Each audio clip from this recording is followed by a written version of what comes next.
for the people that are new to the channel, there's a reason they call me One Giant Rebuttal, because that's what I love to do. I love to do rebuttal videos, but I don't always get a chance to do them because a lot of times there isn't a lot of people to rebut.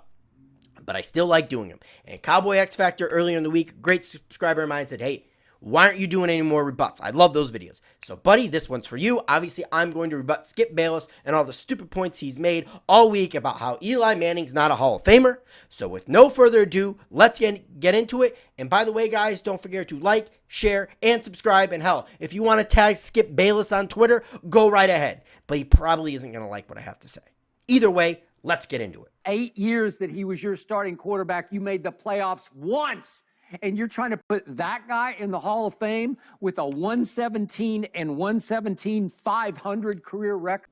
So right here, everybody likes to make this argument. Well, Eli Manning was 117 and 117 for his career. I'll make 2 quick points and get on to the next thing. First off, he's actually not 117 and 117. Add in the playoffs, he's over 500. Look at Dan Fouts. 86, 84, and 1. 2 games above 500. Are you freaking kidding me? George Blanda, 2 games above 500, yet he's in the Hall of Fame. And then, last but not least, the worst, the most egregious, Joe Namath, 62, 63, and 1. Kiss my ass. You put these lame ducks in the Hall of Fame? I don't give a shit if they come before. And then you're going to tell me Eli doesn't get to go in? It's not my fault. You stupid Hall of Famers, put them in. Because you know what? At the end of this argument, and I'm not going to show it, Shannon Sharp, Deion Sanders, and Skip Bayless have all said this week, you must be transcendent. Shannon Sharp was not transcendent. Deion Sanders was. George Blanda was not transcendent. Joe Namath was not transcendent. Kurt Warner was not transcendent. Yet these people are in the freaking Hall of Fame. If your criteria is you must be transcendent, you must define your position, then take more than half the players out of the Hall of Fame. Because the reality is, to be a Hall of Famer, you need to be memorable. And that's what Joe Namath was. He was memorable. He made the promise. I am so sick and tired of this. And I've got so much more to argue. So let's continue on. A guy who made only 4 Pro Bowls in 16 years as a starter. Hey, doofus, Skip Bayless, hi, how you doing? Guess what? George Blanda only made 4 Pro Bowls. Since when is Pro Bowls the criteria to put somebody in the Hall of Fame, you moron? Let's continue on. Who led the league in interceptions 3 times?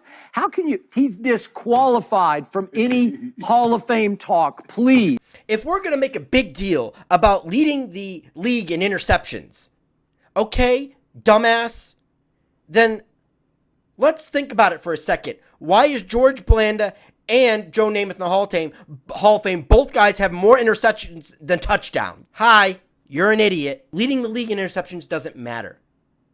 I'm pretty sure Brett Favre led the league in interceptions a couple times. I don't really think I need to look up that stat. Pointless. Let's keep going.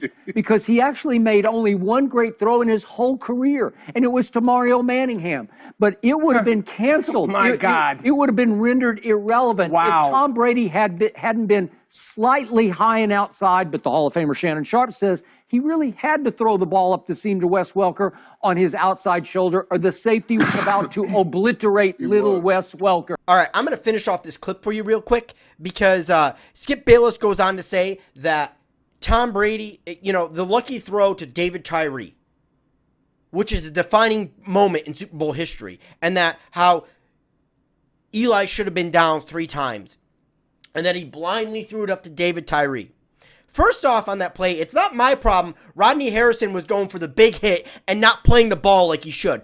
Also, in this clip, Skip Bayless says, oh, it's stuck in David Tyree's face mask. No, David Tyree made a one-handed catch on top, or two-handed catch on top of his head, holding the ball that almost hit the ground and would have negated the catch had David Tyree not kept the ball off the ground. And guess what? In the Super Bowl, we let him play. That's why Eli wasn't down. And not to mention, we always sit there and we say, oh, that was a lucky play. You know what? What would Tom Brady's career be if the tuck rule was ruled the right way and it was a fumble and the Raiders had the ball? wouldn't the Raiders go on to win that game? The answer is yes. That one play might have negated the Patriots' 6 Super Bowl championships. Do you not get that? There are plays that are NFL defining. It doesn't matter if they're luck or somebody made them. This is what defines people's career, and this is why people are put in the Hall of Fame, because you were memorable. Do you think Shannon Sharpe was put in the Hall of Fame? Yes, he was talented. Yes, he was a very good tight end. I'm not going to argue that. But how about that iconic speech he made in Denver when they were killing the Patriots on the phone? There are things that you do in your career that make it memorable, and that's why you are put in the Hall of Fame. Yes, there are guys that are put in the Hall of Fame like Dan Marino that are stat whores. There are other guys that are put in the Hall of Fame like LT that were career-defining, position-defining. But at the end of the day, there are guys like Joe Namath that were put in the Hall of Fame simply because he made a promise and beat the best quarterback at that time at their game, and that was Johnny U. It's not my fault that people that vote the Hall of Fame lowered the bar so low. Because you're right, it should be transcendent players. And you're right, there is nothing transcendent about Eli. But what Eli was consistent there every day. And in the biggest moments, he stepped up. And all his moments, may it be the cold weather game in Green Bay, may it be going on the road, being picked against week after week, and beating every single one of their teams that was in front of him to go to the Super Bowl and beat the best team of all time. You're right. None of that is transcendent. But you know what it is? It's memorable. And you know what? What makes Hall of Fame players is we will remember them 100 years from now. And because of what Eli has done, we will remember Eli for the rest of eternity. You don't have to be transcendent to be in the Hall of Fame, because half the Hall of Famers that were put in this year weren't transcendent themselves. There was nothing transcendent about Bill Cowher when Jimmy Johnson, one, was a better coach and won more. Oh, and not to mention has 3 Super Bowl rings to Bill Cowher's 1. Sorry, Steeler fans.